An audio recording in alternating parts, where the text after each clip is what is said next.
Hello বন্ধুরা, welcome to only sports view. তো এই ভিডিওতে কথা বলবো আইপিএল নিয়ে। তো আইপিএলে কলকাতা নাইট রাইডার্সকে নিয়ে আমরা আলোচনা করব এই ভিডিওতে, যে কলকাতা নাইট রাইডার্স তারা কীভাবে আইপিএল প্লে অফসে কোয়ালিফাই করতে পারে, এখনও কোন উপায়ে কোয়ালিফাই করতে পারে, কীরকম কী উপায় রয়েছে কলকাতা নাইট রাইডার্সের কাছে শেষ পর্যন্ত আইপিএল প্লে অফসে কোয়ালিফাই করার জন্য।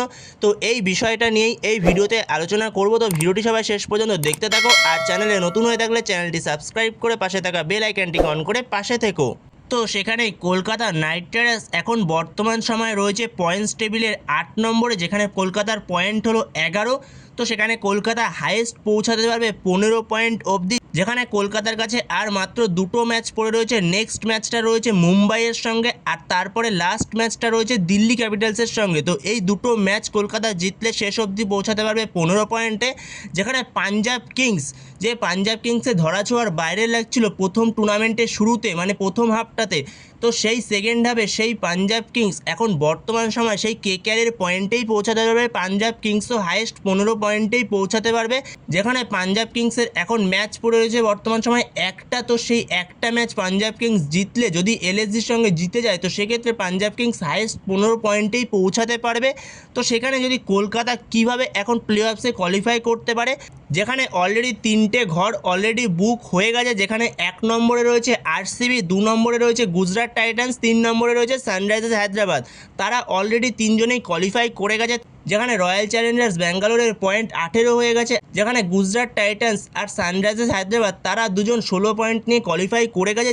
যেখানে আগামীকাল যেই ম্যাচটা ছিল Sunrisers Hyderabad versus Chennai Super Kings, তো সেই ম্যাচটা সানরাইজার্স হায়দ্রাবাদ জিতে যাওয়ার ফলে, তো সেই জন্যই গুজরাট টাইটান্সের সাথে সাথে সানরাইজার্স হায়দ্রাবাদ তো কোয়ালিফাই করেছে, সাথে গুজরাট টাইটান্সও কোয়ালিফাই করে গেছে। যেহেতু আর কোনো টিম 16 পয়েন্টে পৌঁছাতে পারবে না, যেখানে মাত্র একটা টিমই আর 16 পয়েন্টে পৌঁছাতে পারবে, তো সেটা হলো রাজস্থান রয়্যালস। যেখানে রাজস্থান রয়্যালসের কাছে দুটো ম্যাচ রয়েছে, রাজস্থান রয়্যালস যদি দুটো ম্যাচে দুটোই জিতে যায়, তো সেক্ষেত্রে রাজস্থান রয়্যালস হাইয়েস্ট 15 পয়েন্টে পৌঁছাতে পারবে।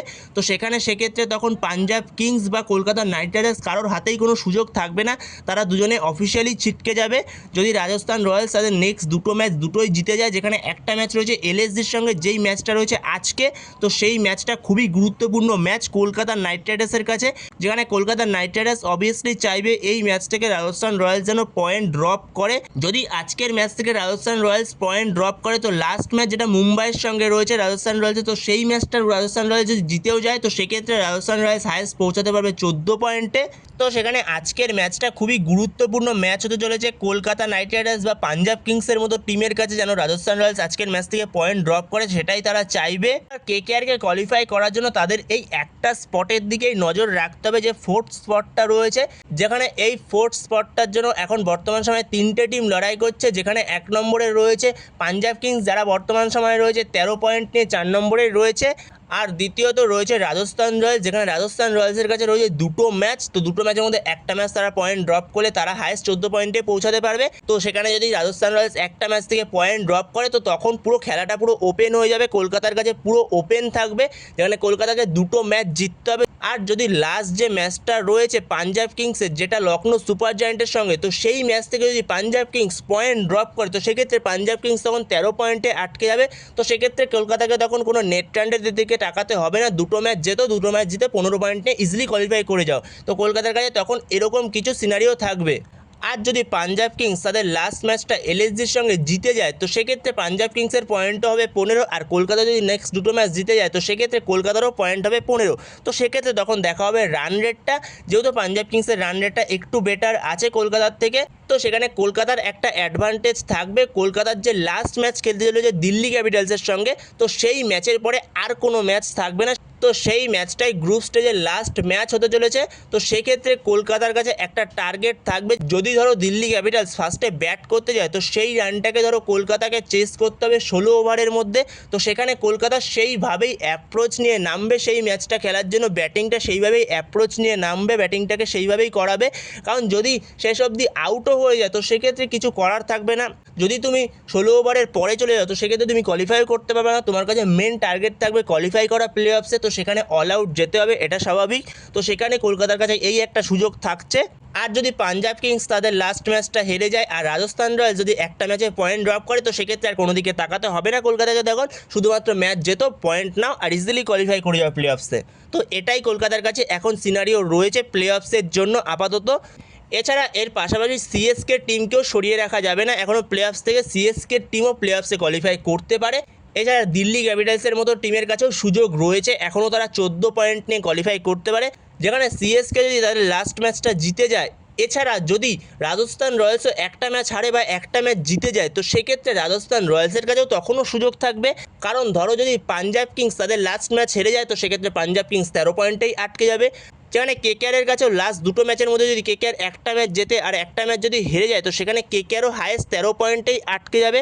তো সেক্ষেত্রে যদি তখন সিএসকে বা রাজস্থান রয়্যালস টিম যারা 14 পয়েন্টে থাকবে, তো সেক্ষেত্রে যেই টিমটার তখন রান রেট ভালো থাকবে বা দিল্লি ক্যাপিটালসের মতো টিমের কাছেও ক্ষীণ সম্ভাবনা থাকবে, তো সেখানে যেই টিমটার তখন ধরো রান রেট ভালো থাকবে 14 পয়েন্ট নিয়ে, তো সেই টিমটাও 14 পয়েন্ট নিয়েও কোয়ালিফাই করে যেতে পারে 4 নম্বর স্পটটাতে। তো এরকমও পসিবিলিটি রয়েছে আইপিএল প্লে অফসে কোয়ালিফাই করার জন্য, যেখানে সিএসকের মতো টিমকে এখনও বাইরে রেখে দেওয়া যাবে না, যারা অফিসিয়ালি ছিটকে যায়নি এখনও প্লে অফস থেকে, যেখানে অন্য টিমের ওপর নির্ভর হয়ে থাকতে হবে সিএসকের মতো টিমকে এখন বর্তমান সময়, এবং তাদের লাস্ট ম্যাচ অবভিয়াসলি জিততে হবে, এটা তো টার্গেট থাকবেই তাদের। যেখানে আজকের ম্যাচটা খুবই গুরুত্বপূর্ণ ম্যাচ হতে চলেছে, রাজস্থান রয়্যালস আর লখনৌ সুপার জায়ান্ট। আজকের ম্যাচটা চাইবে লখনৌ সুপার জায়ান্ট জিতে যাক, তো লখনৌ সুপার জায়ান্ট জিতে গেলে তো তখন কলকাতার কাছে একটাই বাধা থাকবে, সেটা হলো পাঞ্জাব কিংস। তো পাঞ্জাব কিংস যদি তাদের লাস্ট ম্যাচ হেরে যায়, তাহলে কেকেআরের কাছে কোনো বাধাই থাকবে না, কেকেআরকে দুটো ম্যাচ জিততে হবে, ইজিলি কোয়ালিফাই করে যাবে 15 পয়েন্ট নিয়ে। আর যদি পাঞ্জাব কিংস তাদের লাস্ট ম্যাচটা জিতেও যায়, তো সেক্ষেত্রে তখন কেকেআর আর পাঞ্জাব কিংসের মধ্যে রান রেট দেখা হবে, কেকেআরকে দুটো ম্যাচ জিততে হবে, তো সেই ব্যবধানে কলকাতাকে দুটো ম্যাচ জিততে হবে, যেখানে কলকাতাকে পাঞ্জাব কিংসের থেকে রান রেটে এগিয়ে থাকতে হবে। তো এইভাবেই Kolkata Knight Riders IPL play অফসে এখনও পর্যন্ত কোয়ালিফাই করতে পারে, যেখানে কলকাতার কাছে ভালো সুযোগ রয়েছে আইপিএল প্লে অফসে কোয়ালিফাই করার জন্য। যেখানে একটা সময় মনে হচ্ছিল কোনো টিমের কাছেই কোনো সুযোগ থাকবে না নিচের দিকের আইপিএল প্লে অফসে কোয়ালিফাই করার জন্য এই মরশুমে আপাতত, যেখানে পরবর্তী সময় পুরো আইপিএল প্লে অফসের পয়েন্টস টেবিলটা পরবর্তী সময় পুরো চেঞ্জ হয়ে গেছে। তো এইভাবেই আইপিএল প্লে অফসে কোয়ালিফাই করতে পারে কেকেআর। তো তোমাদের কি মনে হয়, কলকাতা নাইট রাইডার্স কি এই মরশুমে আইপিএল প্লে অফসে কোয়ালিফাই করতে পারবে এখনও পর্যন্ত?